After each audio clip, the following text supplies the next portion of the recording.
যাতায়াতৰ সৰু সৰু কণ কণ ছাত্ৰ ছাত্ৰী যেতিয়া বিদ্যালয়লৈ যাব লগা হয় তেতিয়াসকলে মানে কিমান যে অসুবিধা আৰু ইমাৰ্জেঞ্চি পাব কিমান অসুবিধা। গতিকে এই টুলুঙা নাওখন মানে খুবেই আমাৰ বাবে এটা হতাশাজনক।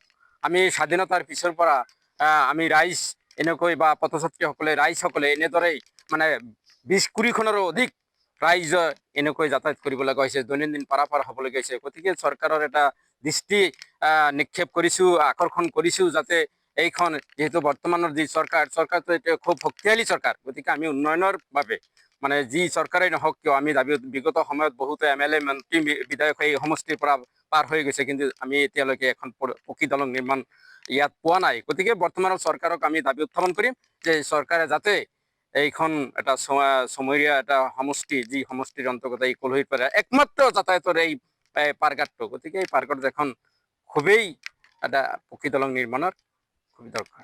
সদায় দৈনিক এনেকে শ শ স্কুলীয়া ছাত্ৰ ছাত্ৰীৰ লগতে আমাৰ এইফালে সন্তুলি আৰক্ষী চকী আছে, এইফালে সন্তুলি প্ৰাথমিক স্বাস্থ্য বিষয়া স্বাস্থ্য কেন্দ্ৰ আছে, আৰু এইফালে স্কুল সন্তুলি আঞ্চলিক মহাবিদ্যালয় আছে এইফালে। চ' শ শ ছাত্ৰ ছাত্ৰী ইয়াত সদায় দৈনিক অহা যোৱা কৰিব লগা হৈছে। বিপদসংকুল যি যাতায়াত মানে এই টুলুঙা নাৱেৰে অহা যোৱা কৰিব লগা হৈছে। চ' এই ক্ষেত্ৰত বিভাগীয় কৰ্তৃপক্ষক আমি বিনম্ৰ অনুৰোধ জনাম, চ' যাতে নৈৰ ওপৰত দলংখন যাতে অতি সোনকালে দি ৰাইজৰ মানে যাতায়াতৰ কাৰণে সুচল এটা ব্যৱস্থা কৰি দিয়ে, আমি এইখিনি অনুৰোধ জনাইছোঁ।